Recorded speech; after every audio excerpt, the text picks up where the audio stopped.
Hello, everyone, and welcome to another edition of the Dentzel Domain on Red State Talk Radio. I am your host, Ed Dentzel. Everybody has recovered from the first Super Tuesday. A little bit to like, a lot to not like. We're going to go over it. First part of the show, I think I'll just call this first part of the show the About Last Night section. It was interesting as it was going on last night, yesterday evening, I should say, regarding all of the voting that was happening in many, many states.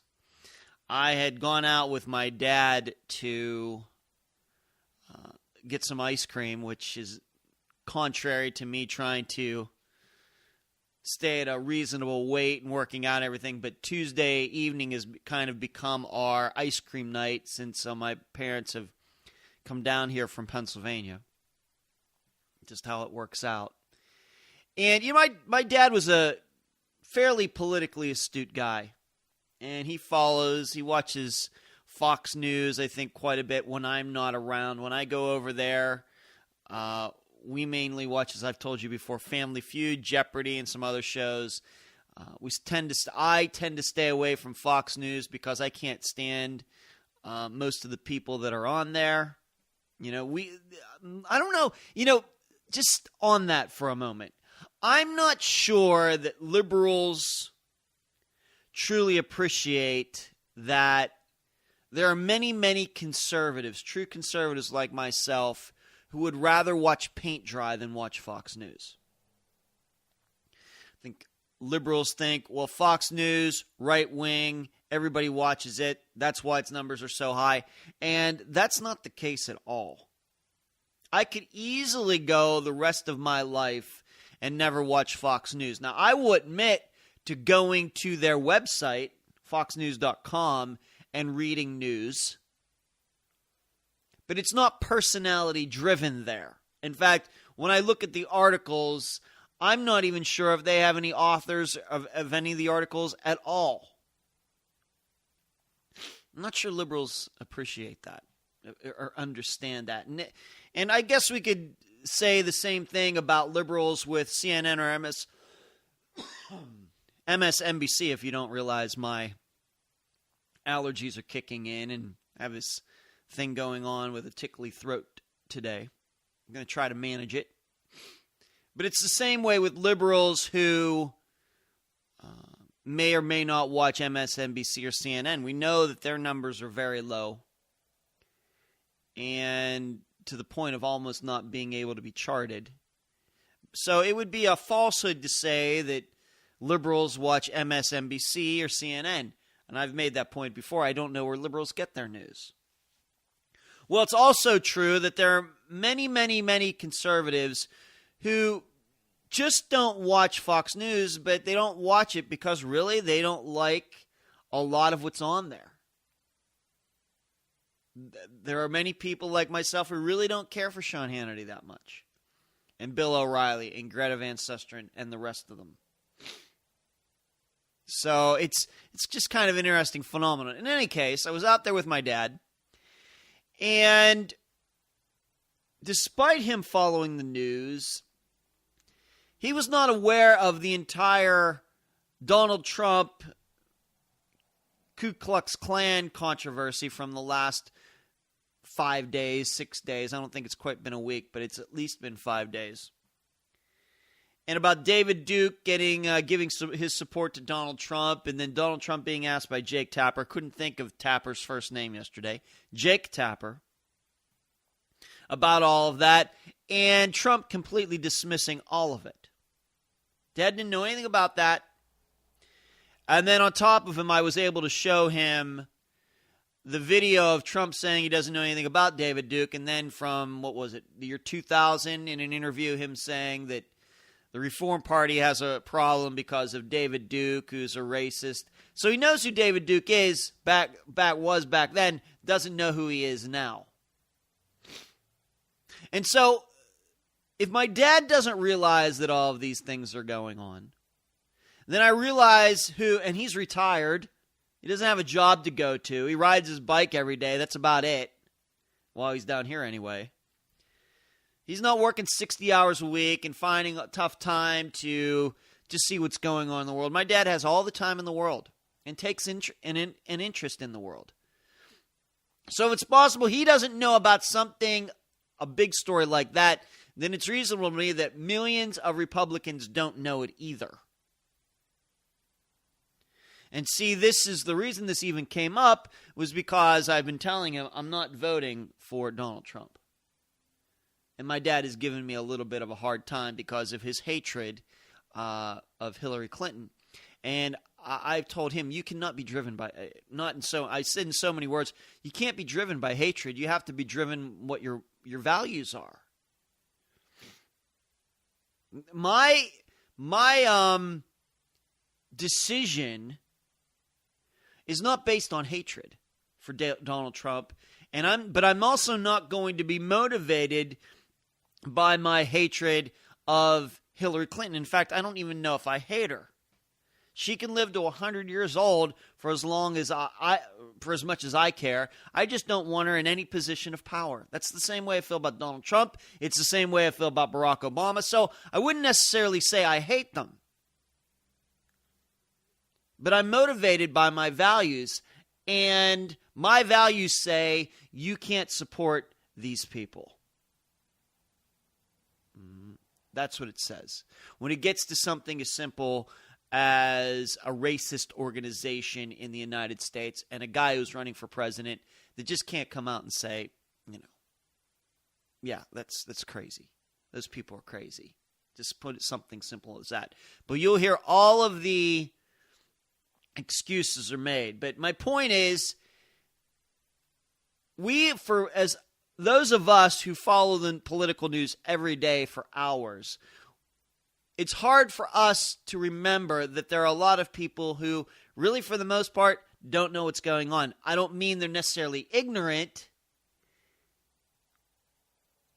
but what we take for granted that people know, they may not actually know. And I realize it's the job of this program and many others to inform people, but if they don't tune in, I don't know how you get to them.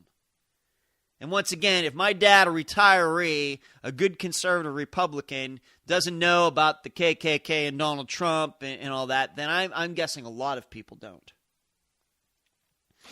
And so going to what happened yesterday, I am reminded probably a lot of people showed up to vote in those states yesterday and don't even know about the Donald Trump story.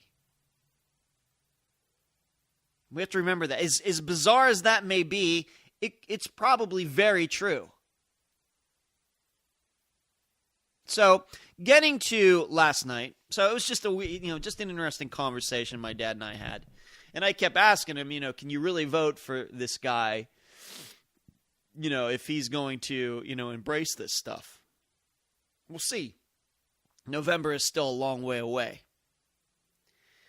In any case, probably, the way I look at what happened yesterday, I would say that Trump underperformed. I was thinking, you know what?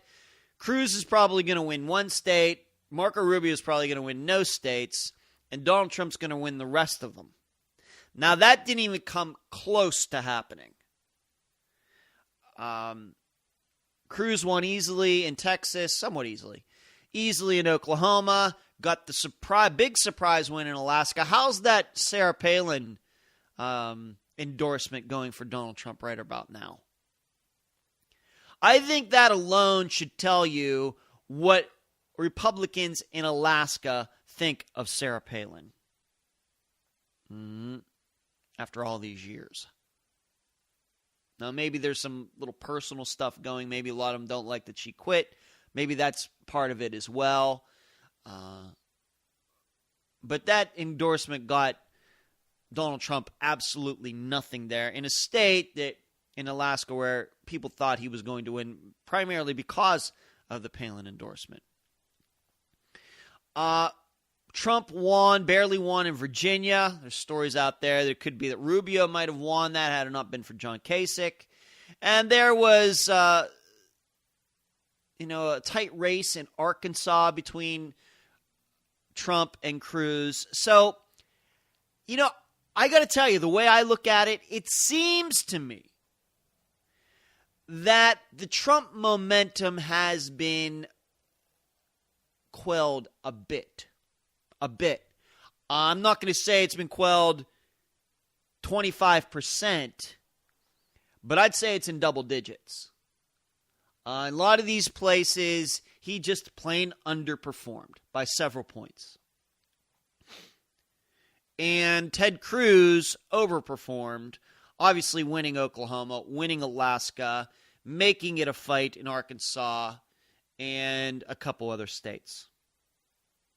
And what this all shows you, by the way, overall, is if Trump was running against any other candidate, he'd be losing. All right?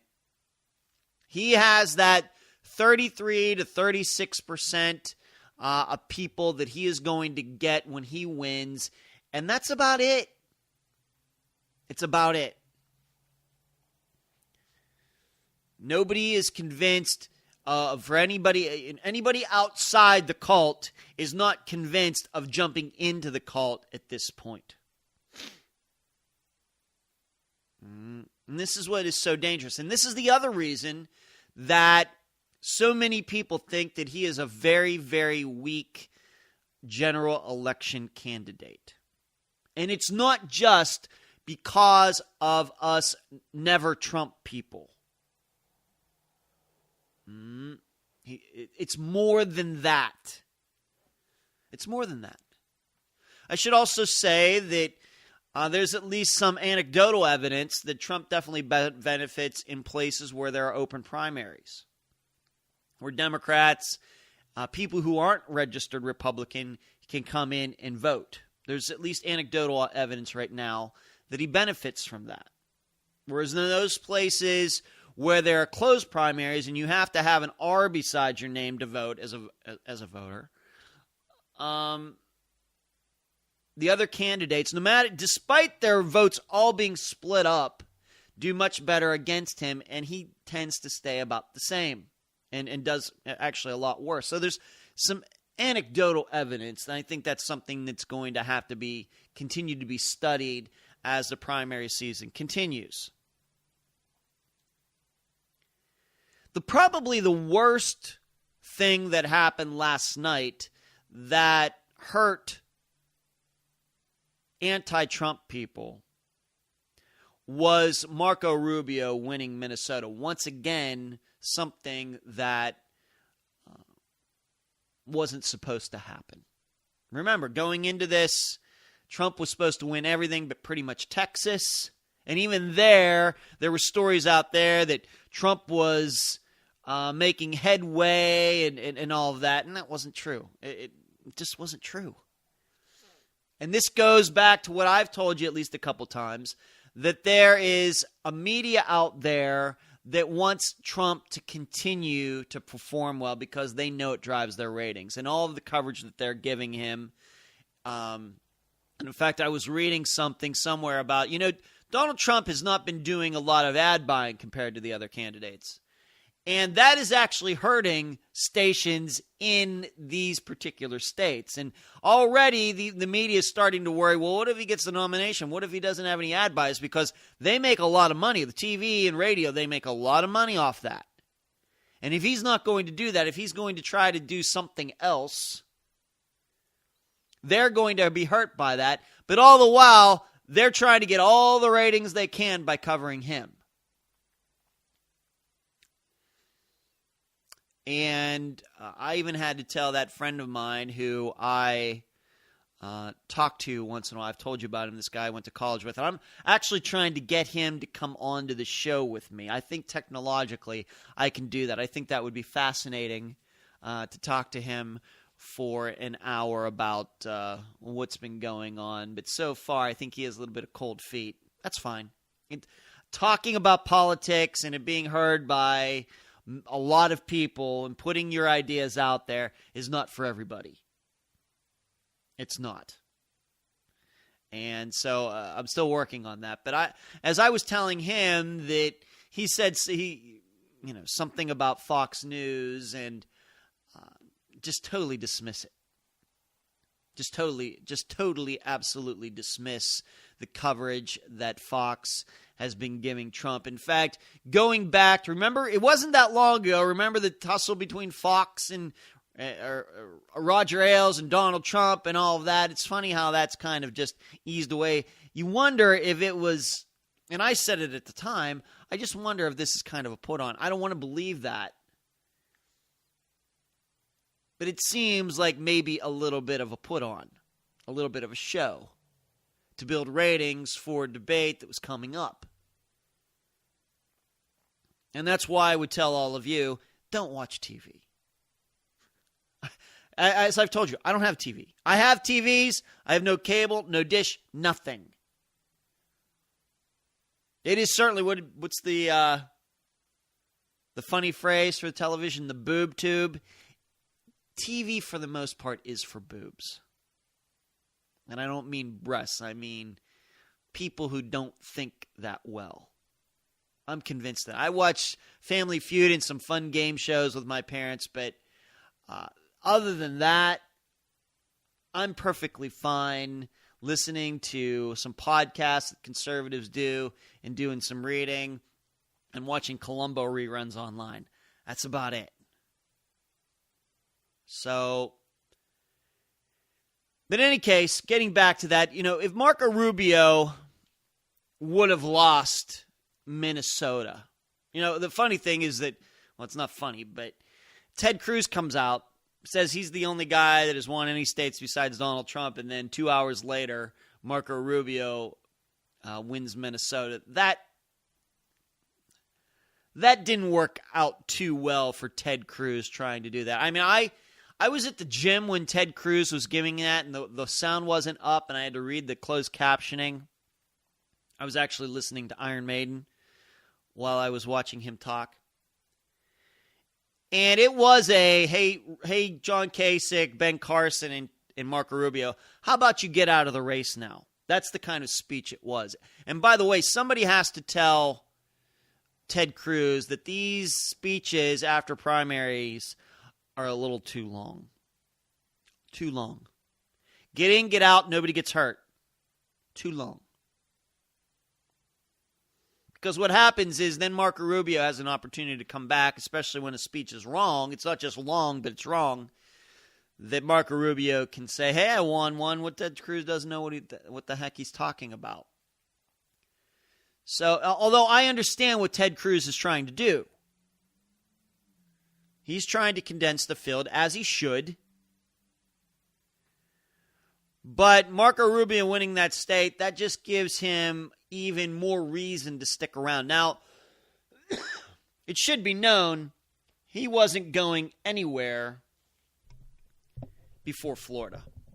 And I understand, by the way, as that friend of mine who I was Facebook messaging back and forth last night, he was the one that alerted to me while I was working out that Rick Scott here, governor of Florida, is going to endorse Donald Trump. It's a rumor, maybe it's officially been done.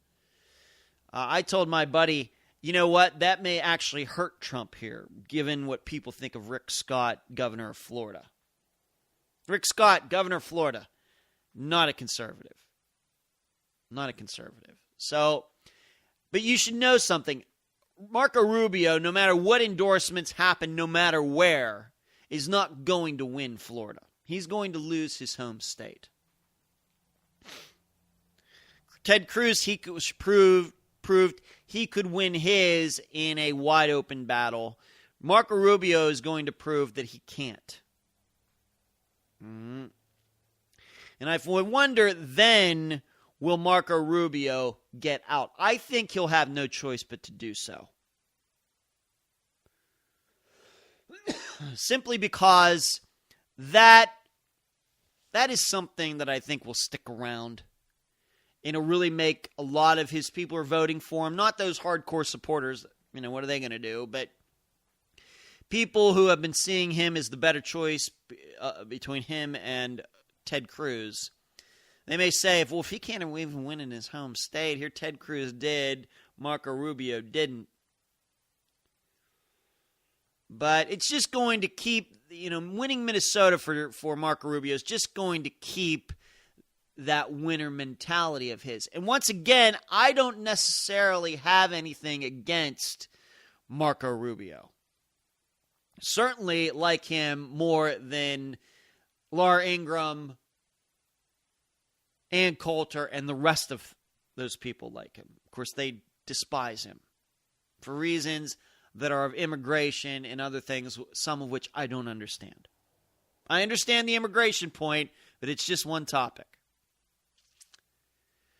Because we're getting to a point, a lot of people have been looking at the delegate counts because they're starting to matter. Donald Trump has quite a few. I think after last night and some of those delegates get dished out, it's going to be like him with about 330, Ted Cruz about 220, and Marco Rubio is going to be somewhere above 100.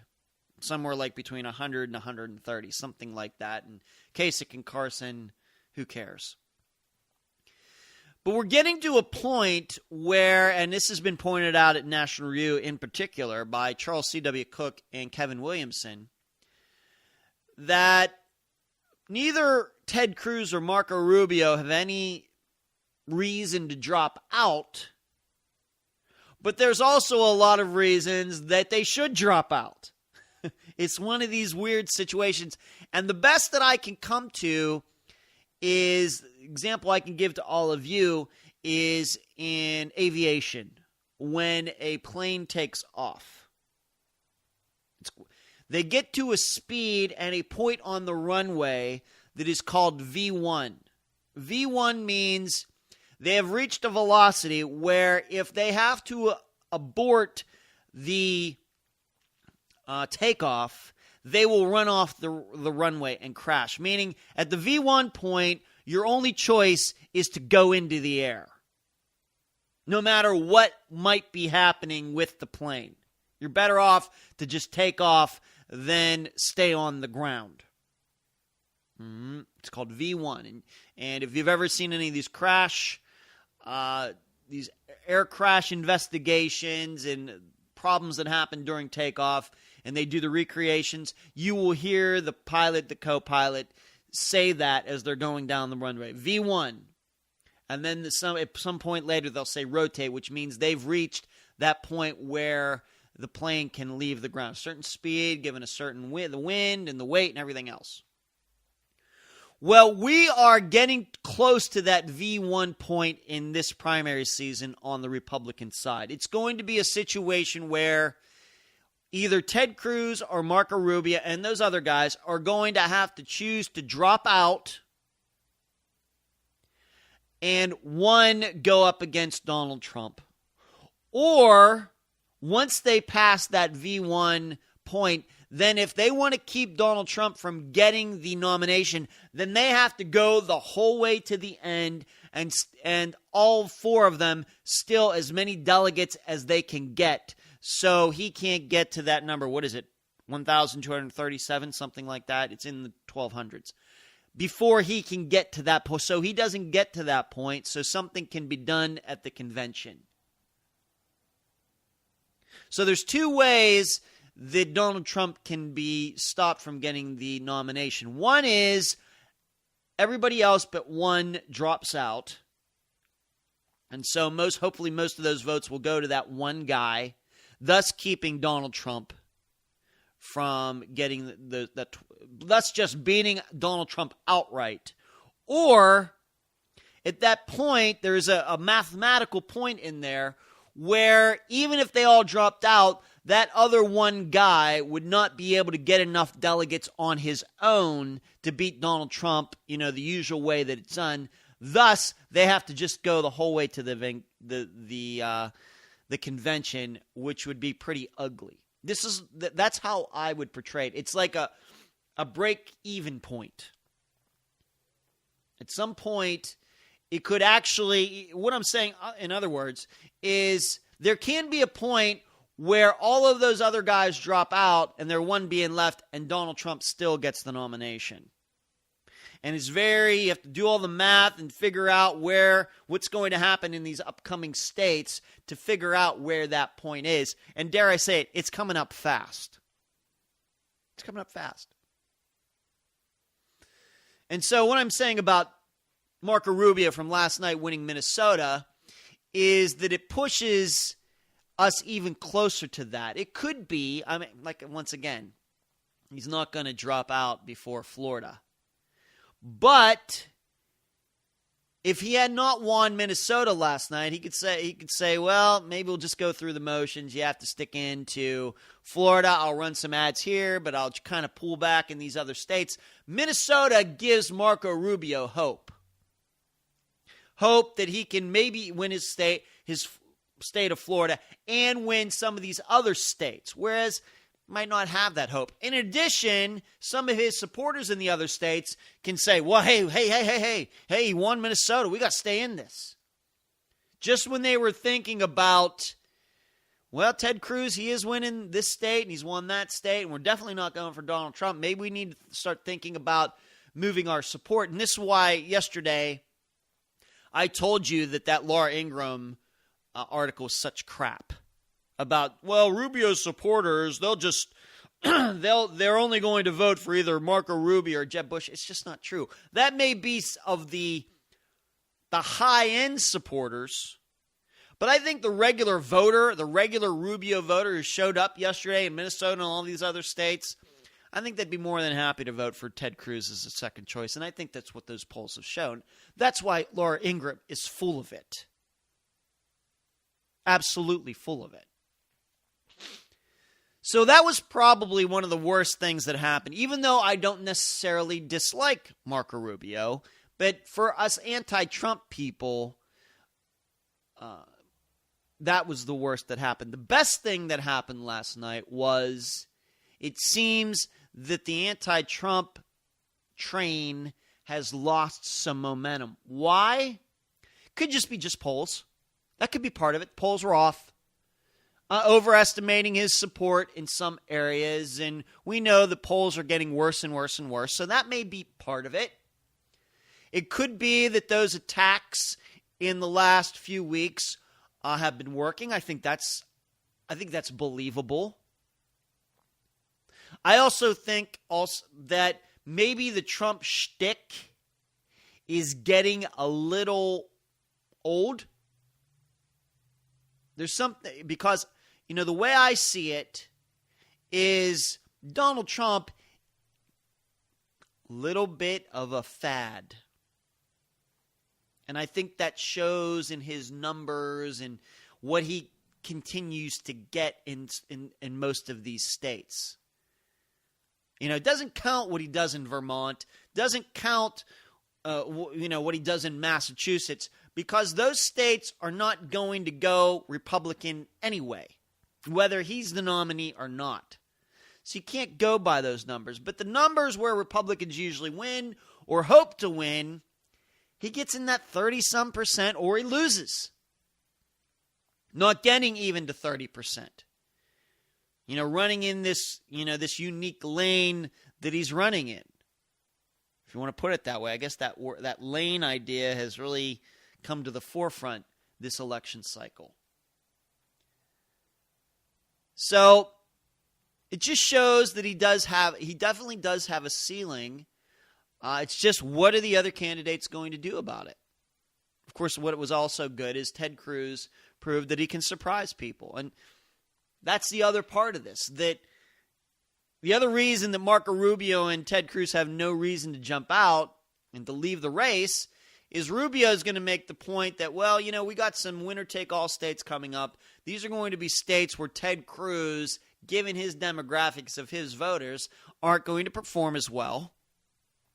I'll perform better, and because of that, I will eventually catch Ted Cruz and pass him up. But the issue is, and then Ted Cruz can stand because he can say, hey, I'm the ones that won all these states. Yeah, you won one. I've won four. In most of these other states, I've beaten you, maybe except for Virginia and a couple others. So he has every reason to stay in, and it's that back and forth. They both have reasons that will keep them both in, and then we'll pass that V1 point where we'll eventually be saying we don't want any of these guys to drop out. A month from now, it could be a lot of us saying, now, well, we just got to ride this out. Everybody needs to stay in. Everybody needs to steal every vote they can from Donald Trump. And that's the way it goes. It's a unique view. But I got to go to the break. You've been listening to the Dentzel Domain on Red State Talk Radio.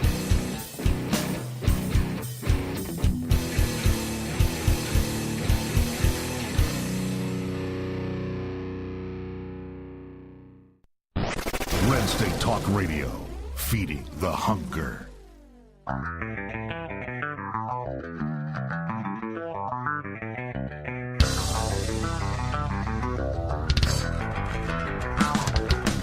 Hey, this is Alfonso Rachel with PJTV, Zo Nation, and the founder and drummer of 20 Pound Sledge, and you're listening to RedStateTalkRadio.com, the dominant force in conservative internet talk radio.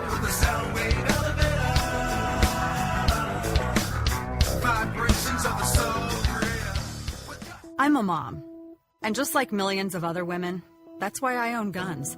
We're responsible, we're law-abiding, and we're everything that makes America strong. Every day we're willing to use a firearm to defend our families.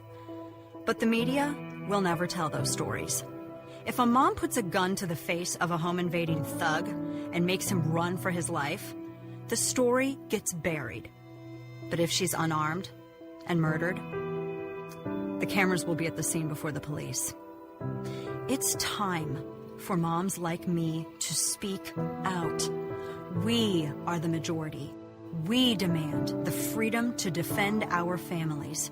And we challenge the media to tell the truth about our rights.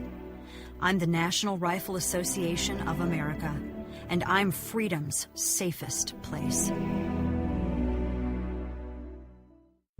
What does it mean for a country when its citizens turn on the news and expect to be misled?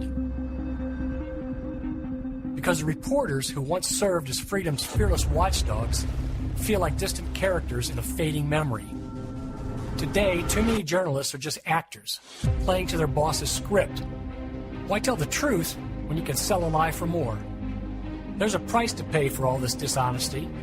If the free press won't protect free people, it's our job to demand they do it. Do the work you say you do. Aim your First Amendment against hypocrisy and corruption like a hammer of the people. Kick down the doors of any leader who deceives us, and never tolerate dishonesty from your own ranks. That's what the good guys demand. We're the 5 million men and women of the National Rifle Association of America, and we will not play along. Join us today.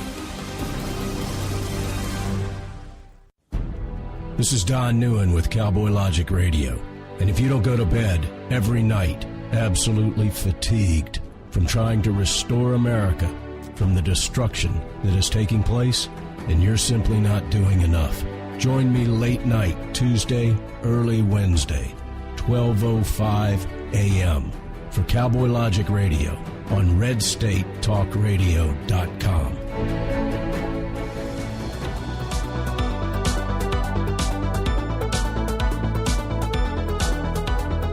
We're back to the Dentzel Domain on Red State Talk Radio. I want to continue to talk about what happened yesterday. And probably one of the, I don't know how, I mean, it's interesting, it's frustrating, but it is interesting as well, is looking at these states that Donald Trump won and the ones that Cruz won and thinking about it. And, you know, the reason I want to bring this up is I think both for Republicans and Democrats, we think about, quote unquote, our states. When Democrats think about their state, quote unquote, their states, they think about the Northeast. They think about Washington. They think about Oregon. They now think about California. Right? They think about Minnesota. Delaware, Maryland, as far as the ones that they generally these days win in presidential election cycles. Now, we know at the state level, you got a lot of governors, Republican governors of blue states, and maybe we even have some Democrat governors of red states, and we know the states' legislatures and what has all happened there since Barack Obama became president. You just kind of throw them into the general category of a blue state or red state, and then there are those ones in between, Ohio, Florida, Colorado, that tend to go back and forth at this point.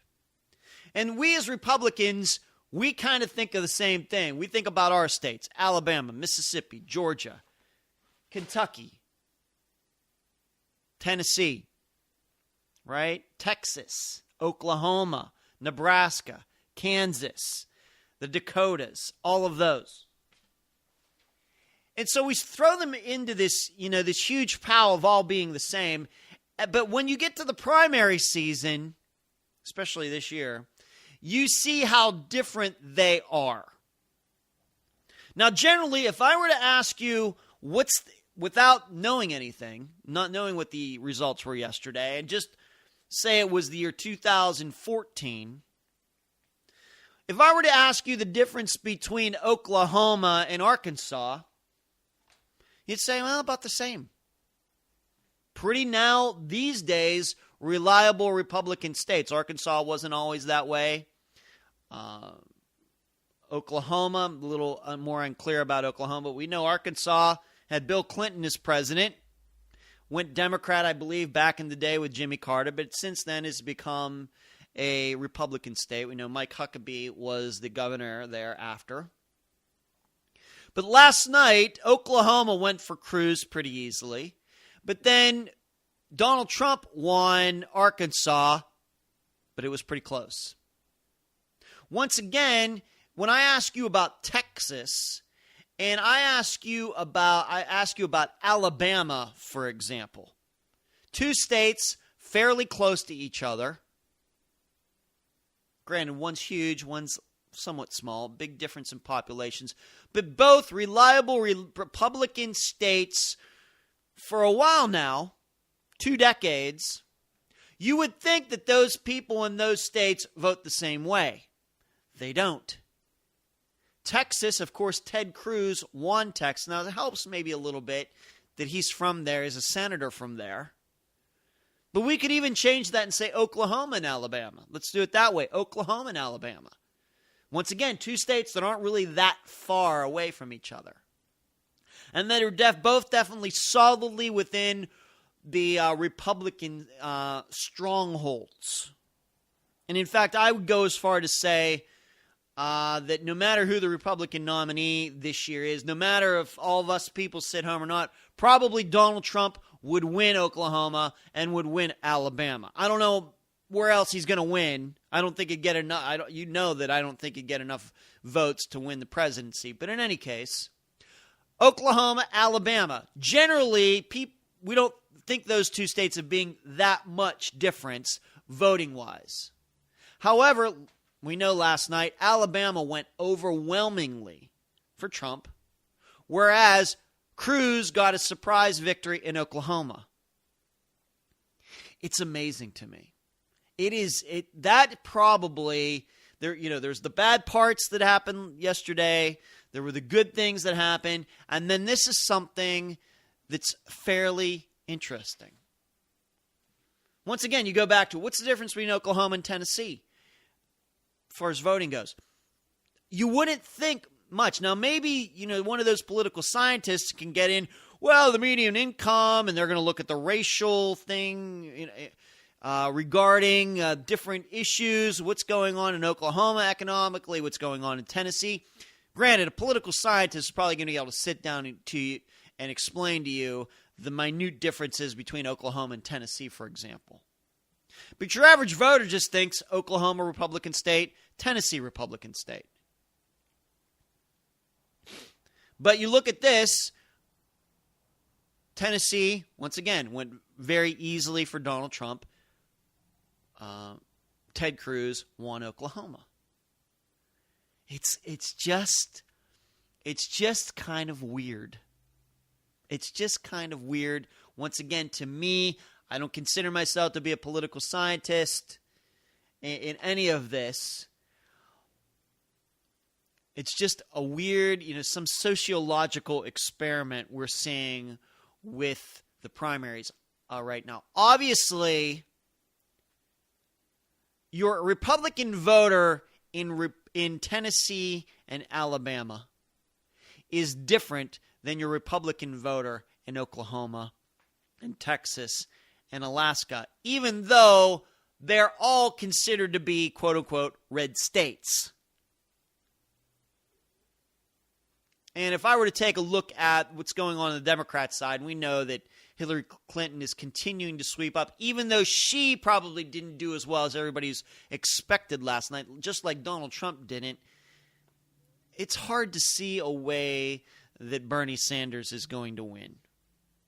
All right? I think that feel the burn. I think that fire is dying a little bit. It's dying a little bit. Now, I've been reading also, so that's very interesting to me. Also, as I told you before in the first part of the show, there's anecdotal evidence that Donald Trump doesn't do as well in closed primaries. And we have a lot of closed primaries. Very few of the Republican states yesterday were closed primaries. There's a couple. I couldn't even name them, didn't write them down. But a few of them were, most of them are not. What that means is independents and Democrats can come in and vote for Republicans. Likewise, remembering going back to the 2008 and Operation Chaos, Democrats also have open primaries where Republicans can come in and vote for a Democrat if they want to. However, I think that means then that they can't vote in the Republican primary. And likewise, here, I think that once you vote in, once again, I'm sure some people get around it. There's probably at least a little bit of fraud going on, but 99.9%, I think that once you vote in the Republican primary, you can't then turn around and vote for the Democrat primary. And it helps that a lot of these are on the same day, so that's probably that keeps that from happening. So we'll see what happens when these closed primaries, and they're limited to Republicans only. Because once again, there's anecdotal evidence that there are Democrats crossing over and voting for some of these candidates, and voting in particular for Donald Trump. And I should also state that in some of these southern states, the reason they're open primaries is because there are a lot of Democrats who are technically now conservative Republicans, true conservatives like myself, but just haven't gotten around to changing their party affiliation. So there's that as well. So even when you see Democrats crossing over, it doesn't necessarily mean that they're liberals trying to mess up the Republican machine. But when we get to these Republican these states where you have to have an R by your name to vote, that's something to watch. And dare I say it, I think that Donald Trump's numbers in particular will drop. I dare to say it also that John Kasich's numbers will drop as well. You talk about, to talk about Ben Carson and John Kasich right now, you talk about two delusional guys. And Ben Carson even came out and said that he's going to stay in. As long as people are sending him money, he's going to stay in. At least he's being honest about it. And then John Kasich, he's going to stick in to Michigan and I guess Ohio. He's just like Marco Rubio is not going to win Florida. John Kasich is not going to win Ohio. He's not going to win Michigan. And that'll be that, hopefully. Hopefully.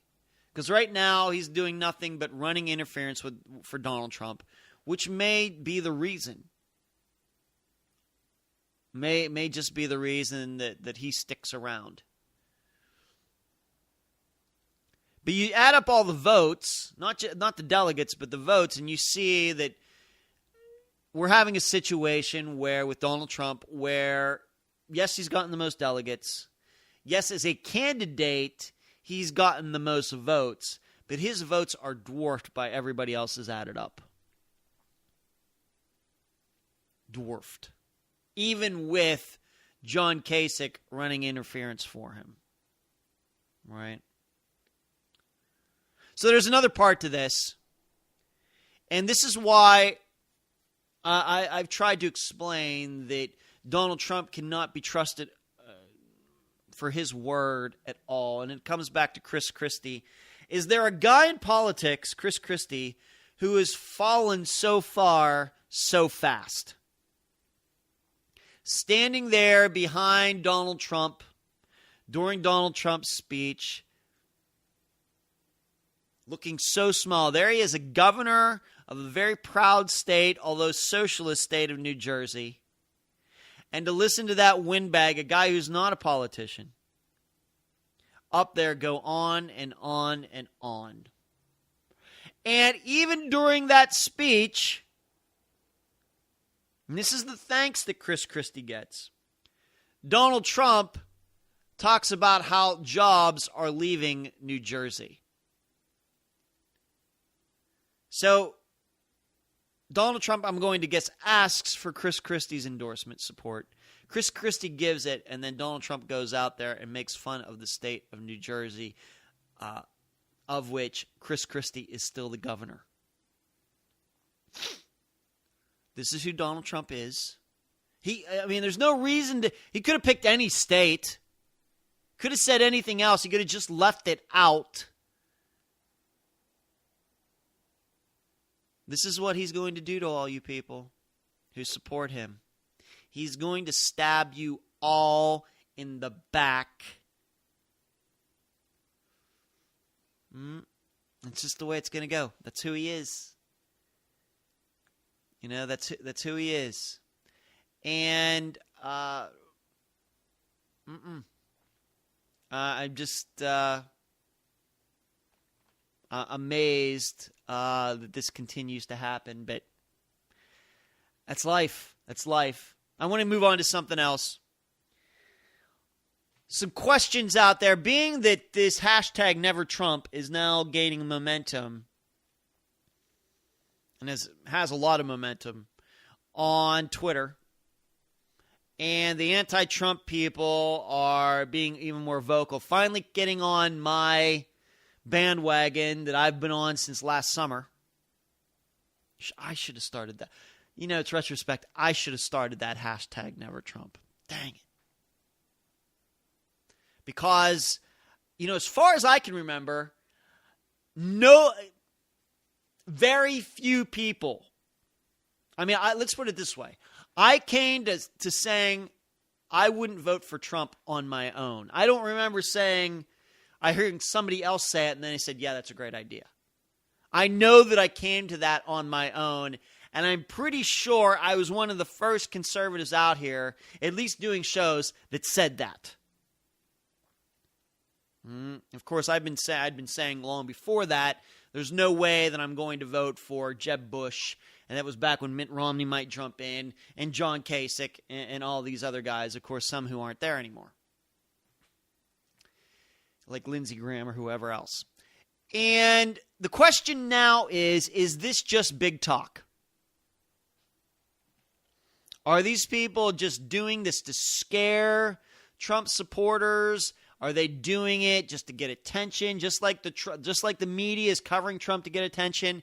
Is it now that the anti-Trump people, the never Trump people, are doing this to get their own kind of attention? And will they have the courage to stick with it? Well, here's what I can tell you about me, and then maybe we'll talk about everybody else. I told everybody at the beginning of the football season, NFL, that I would not be watching the Pittsburgh Steelers this year because of them hiring Michael Vick, a guy who is a dog killer. And I stuck to that for, what was it, at least 14 weeks of the NFL season. 14 Steeler games, I stuck to that. And I can tell you, the only reason that I watched those final games was because my parents were here and to spend time with them. That is it. So, and I know a lot of people would think, me not watch football season, that's a tough thing to do. So I've shown you all that I stick to my word unless family gets in the way of that. So the Steelers, they played all those games. I didn't watch them. I watched the 15th game, the 16th game, and then I watched the 2 playoff games. One they beat the Bengals, the other one they lost to the Broncos. So that's what I did this year. Keeping my word about, because of my morals, my values, staying away from it. I can assure you, if my parents hadn't been here, couldn't come down and spend time with them, I wouldn't have watched any of them. I can assure you of that.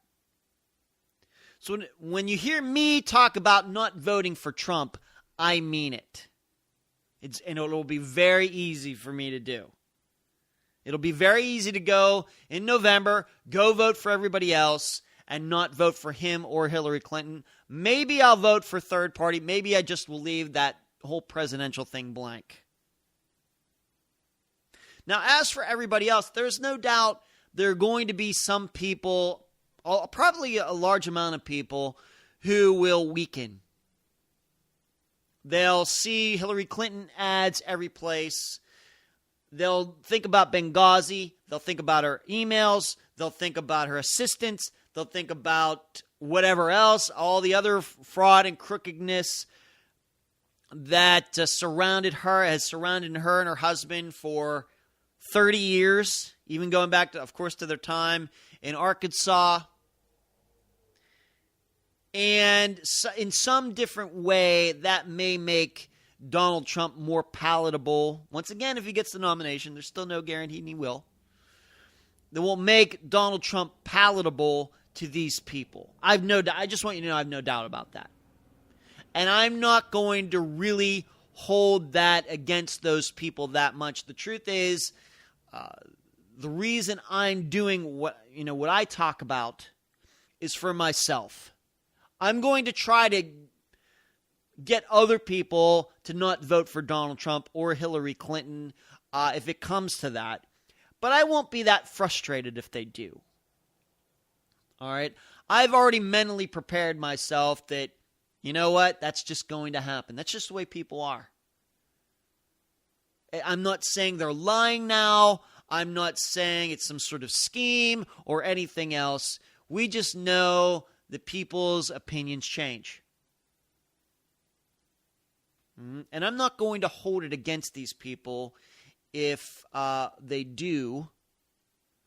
However, I will say that, if this is one of those things where they're not going to vote for Donald Trump or Hillary Clinton, they're going to say this until the first week of November and then say, well, you know what, guys, we got to vote. Then I'm going to be a little ticked off. They're going to have to come to voting for Donald Trump a little sooner than that for me to not give them a hard time. I don't know what the fine line is. I don't know if it's the convention. I don't know if it's September. I don't know. But, there's just a fine line in there. All I'm saying is I understand why many people, many pundits, famous people in political circles who are now saying that will change their minds. And I also understand why a lot of regular voters right now will change their minds. Because it's not going to be so much their opinions change on Donald Trump. I don't think that's going to happen. I think he's just going to get worse. I think that's already dialed in. I think it'll just be Hillary Clinton day in, day out, wanting to get revenge against her. And once again, I understand that. That's just not what motivates me. It's not. I want to wake up every day knowing that I'm living my values. Other people are going to make different decisions. But I got to go. You've been listening to the Dentzel Domain on Red State Talk Radio. You can email me at edwarddentzel@reagan.com. You can follow me on Twitter, Dentzel Domain, all one word, no space in between. edwarddentzel.com is where you can find all of my old Red State Talk Radio shows. You can also find them at Podomatic, Podbean, SoundCloud, YouTube. You can also go to edwarddentzel.com/book, where you can download for free the first chapter of my next novel, The Comebacks. You can find me on Facebook and LinkedIn. It's been a pleasure talking to you tonight. listening to the Dentzel Domain on Red State Talk Radio.